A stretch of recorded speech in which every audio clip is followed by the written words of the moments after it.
Okay guys, what have I done now? Well, I've rolled that log towards the center of the cabin. I've hooked it up to my cable, Sky cable over here, and that cable then goes through 3 pulleys, snatch blocks, and then you can see my truck over there.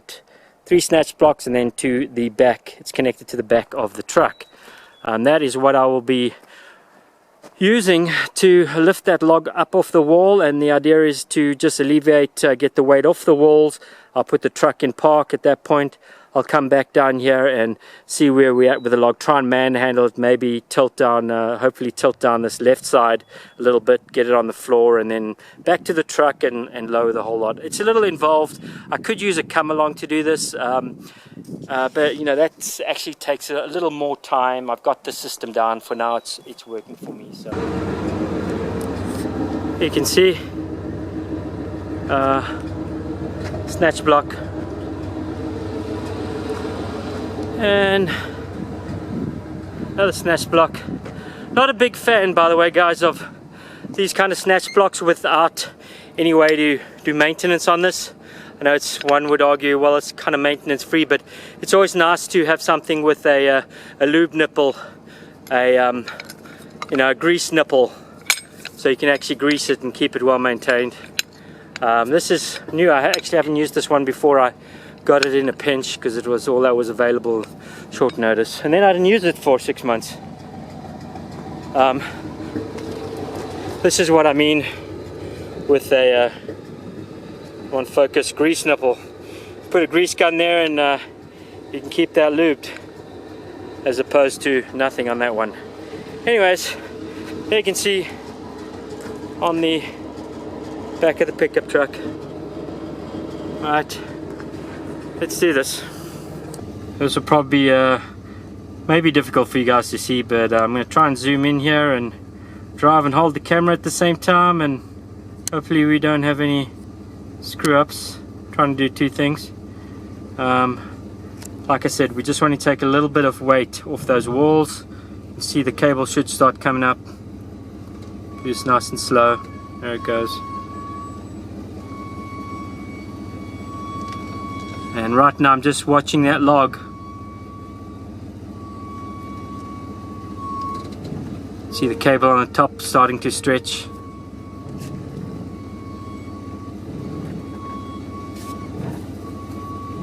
Whoop, and I saw it move. At this point, I'm just going to park it and go over there and see what shape we're in.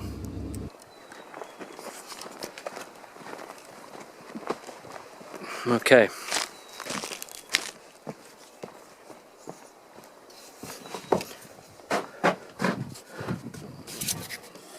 Okay, I can tell that side wants to drop off over there.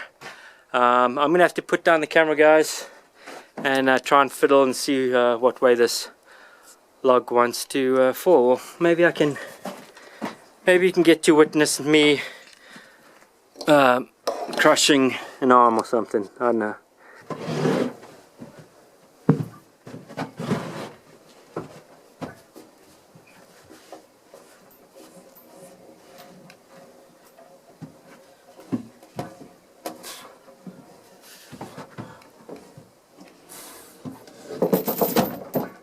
Go.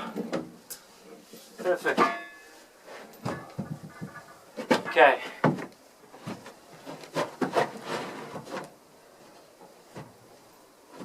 Okay, so the idea now is just to back in the truck and to slowly lower this and get it to come down between the door there. Okay, sorry for the shakiness, guys. I'm zoomed in a little bit, and let's put this log down.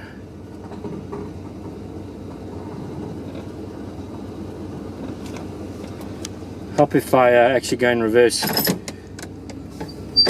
Note to self, go in reverse when you want to put a log down.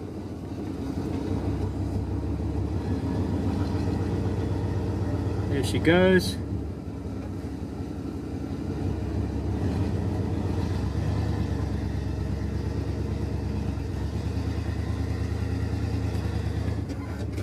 Okay.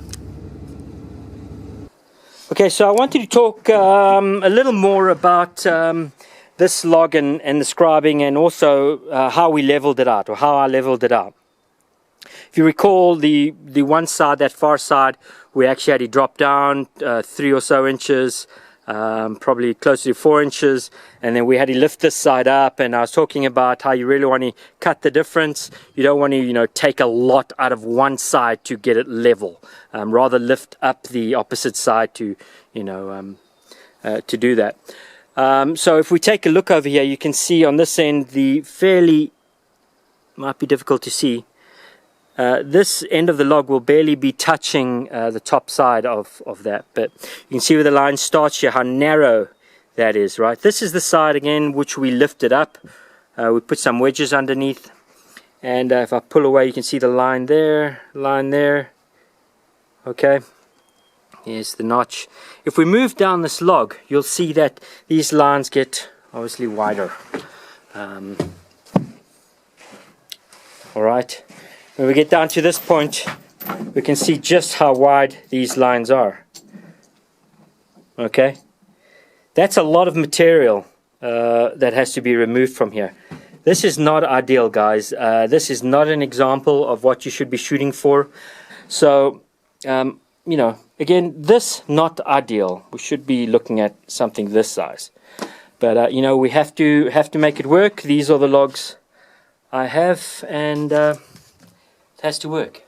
So I'm gonna juice up the chainsaw and get cutting here.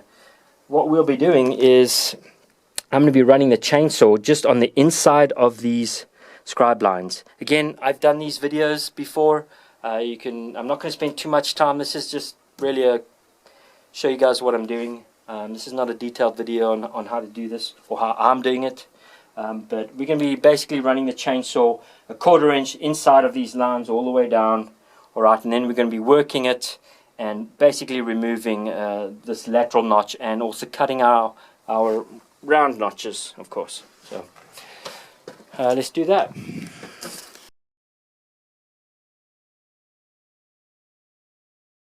Okay, well, good morning. It's a new day, and yeah, didn't get this finished yesterday, and today hopefully we'll get it up and get it finished. Right now what I'm doing is chiseling along, or chiseling to that scribe line, and that is what this really all is about, is getting as close to that scribe line as possible. We don't do that part with chainsaw, and that's why we chainsaw a 1/4 inch on the inside of this line, so we can finish it off with the chisel.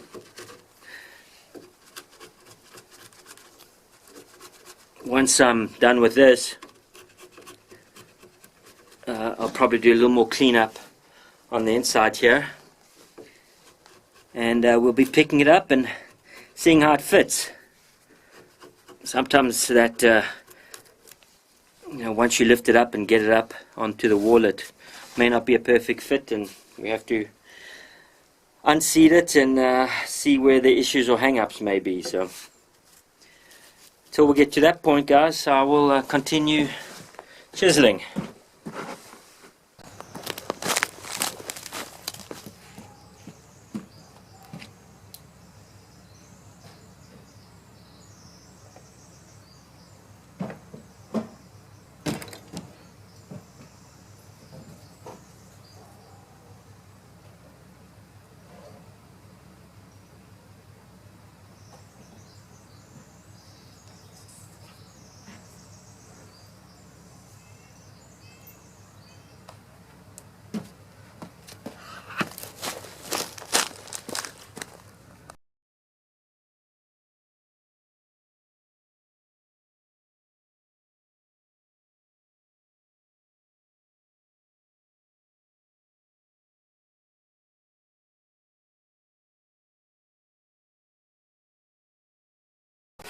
But let's see where we're at.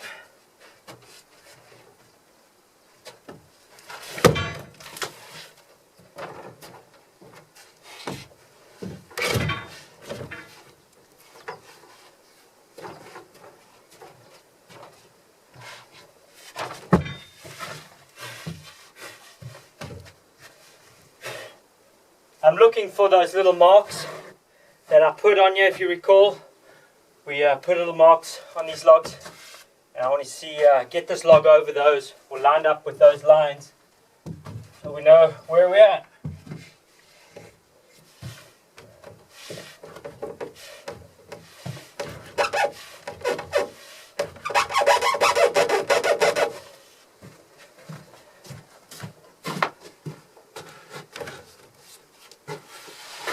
Okay, so let's get more of this material cleared out from underneath, because that may be hanging it up.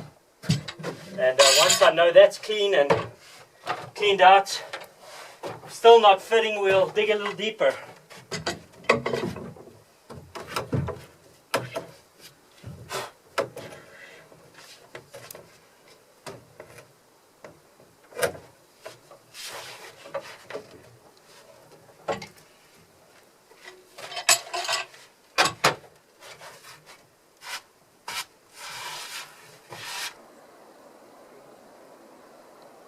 Well guys, that is the end product. You probably notice it looks a lot later in the day than the previous clip you just watched. Well, I actually disappeared for a while with Mrs. Off-Grid Warrior and the kids, and we took a little drive just to enjoy the day, enjoy some sunlight. But now I'm back, the log is fitting, and I wanted to go over briefly on how we get this final fit. As you noticed, after getting it up here, rolling it over, we had a lot of material to clean out, loose shavings and so on. Got that out. We roll the log back up. At that point, I look for little areas that indicate where the logs may be getting caught up. Actually, let's go back a little bit. When this log is seated over the wall, on that initial seat or the second seating of it, and all the products are, I'll look to see where there's movement and what doesn't seem right. Typically you can tell where it may be getting caught up, or it seems like it's hanging somewhere.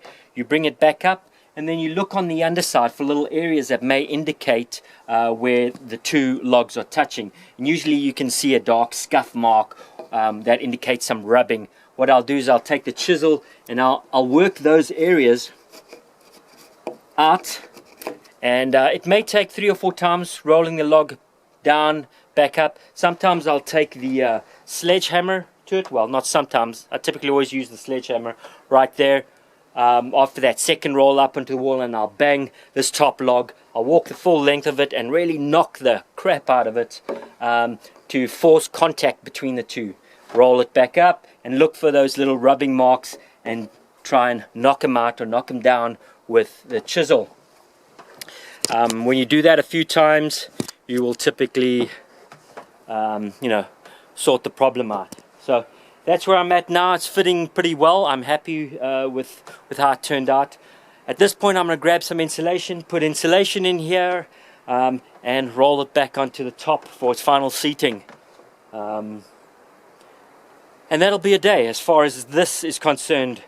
After that I'll be peeling some logs. But let's get some insulation in here and get this log done. So just for your information, with this roofing insulation, it actually goes quite a far way. I can't recall exactly. I think this is like a 15-inch in width by, I think, 10, somewhere around there, or 8.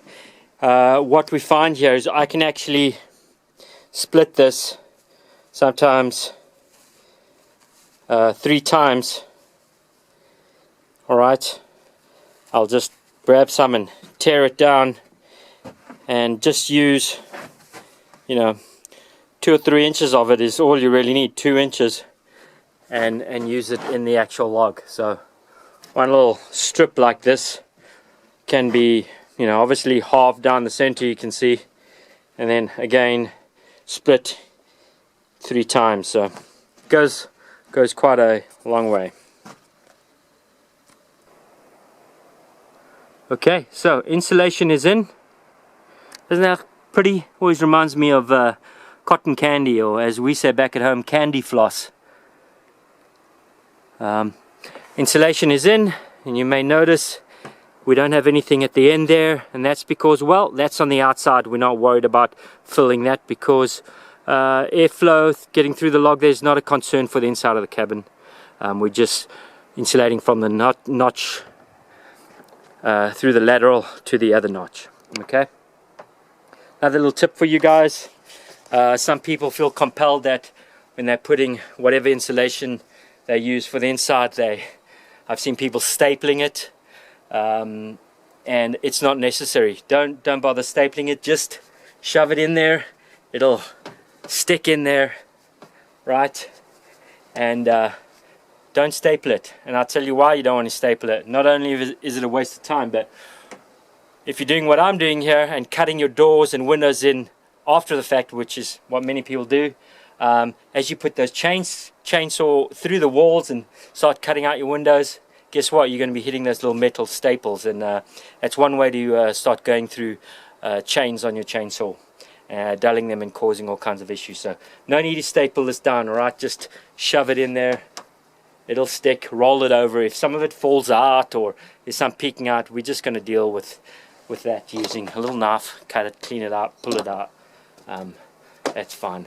And besides, I don't want this stuck to the roof of the log. I want it to, once we roll the log over, I want this to settle down and lower on to the bottom side. So hopefully this fits now, and I haven't caused any issues with putting too much in here. This is rather a wide and deep notch, not something we want to shoot for.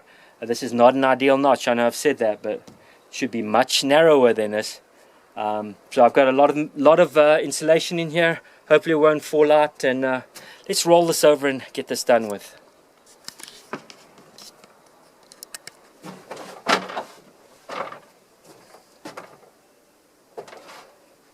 Fingers crossed.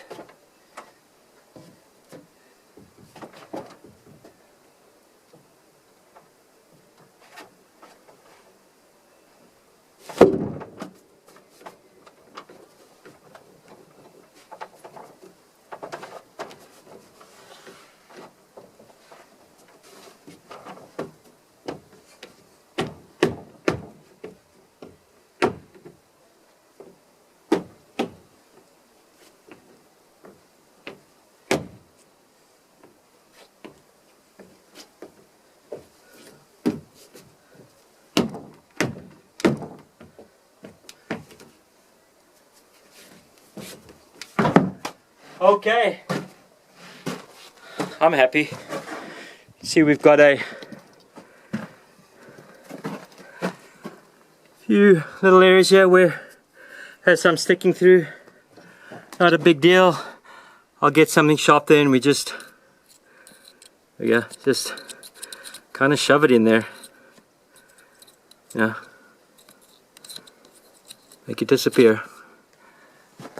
And there you go. I'm gonna need something else right here. You get that here. Just gonna shove it back in there. Okay, so I'm gonna fiddle with that. Not gonna bore you guys anymore, and I think we're gonna call it a day. I'll probably end up doing a little bit of focus. This is the next log here. I'll be peeling, and this guy will be going up right here. We need to start thinking at this point about really getting accurate as we get closer to that roof line. We need everything to be nice and level when we hit that roof line. We don't want one side a few inches shorter than the other. So now I'm really looking at the logs that I'm putting up here and making sure we're matching the opposite sides as we go up. Okay guys, thanks for watching. Until next time, take it easy, take care, cheers.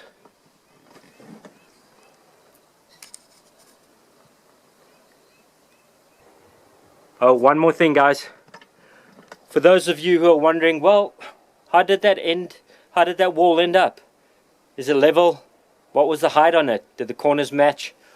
Well, I have good news. I've just done the final measurement, and that corner over there is exactly a 1/4 inch higher than that corner right there. And you know, at this point, I'll take it. A 1/4 inch is really not too bad. So there you go. Take it easy.